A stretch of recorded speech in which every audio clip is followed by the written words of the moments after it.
here with Sarah Roberts, CEO of Clarity Matters Consulting LLC, leadership consultant, trainer, and certified executive coach. Sarah, you say that creating great workplace cultures means working from the top down and the bottom up at the same time. Tell me more about that. Culture is the responsibility of everyone in the organization. If the leader is working on culture or the employees are working on culture, that's not enough. And we know that working in isolation just doesn't work. It becomes a real waste of everyone's time, energy, and the company's money. So if you're really serious about getting everybody on board at the same time and improving the workplace culture, the thing to do is to get everybody trained and coached at the same time. That really is going to help you with your return on investment and your return on engagement. So it really is a win-win.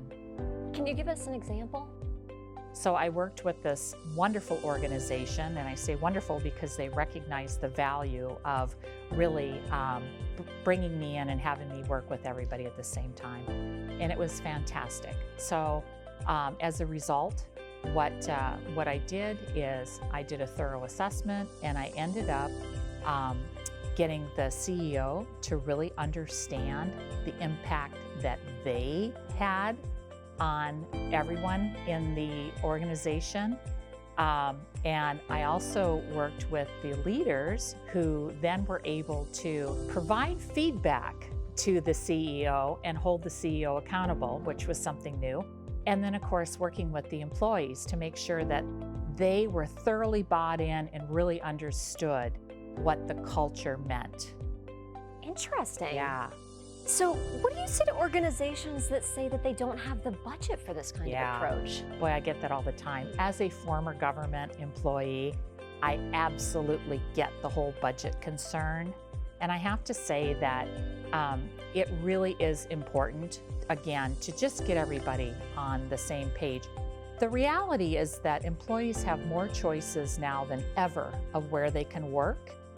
And when you lose an employee, it costs upward of 1.5 times the cost of that employee's salary. And so when you think about that, and you add the fact that you're losing institutional knowledge, it really is a huge expense.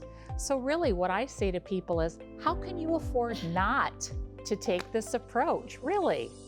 So what's one of the biggest mistakes that leaders make? Leaders think that the opposite of trust is distrust. It's not, it's fear.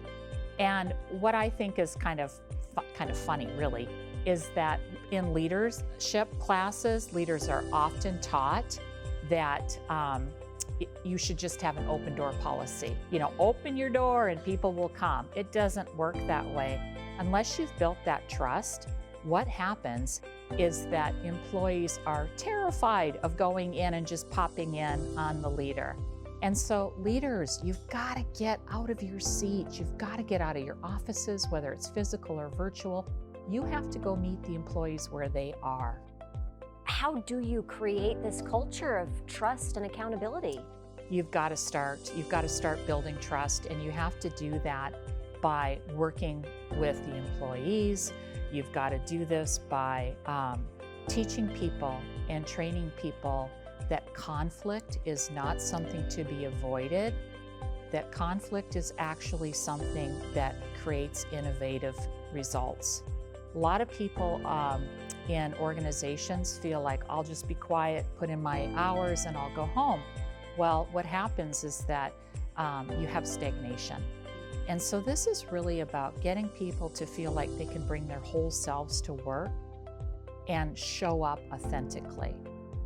The other thing is that when you're building teams, it's really important to start with rules of engagement. And so when I go into a company, I start with that. And it's not this, everybody put your cell phones away, turn on your camera. It's deeper than that. It's really about how do we show up every day? How do we do the best that we can given that day? How do we support each other? How are we authentic? How do we hold each other accountable in a kind way? Yeah, that's really important. Yeah. So as a leader watching this, what do you suggest that they do next? Well, really, my suggestion is share this video. Use it as a conversation starter at your next staff meeting. And there's a couple questions that you can ask to kind of get that conversation flowing. One of them is really, what are the leaders doing now? What do we want to see more of? What do we want to see less of?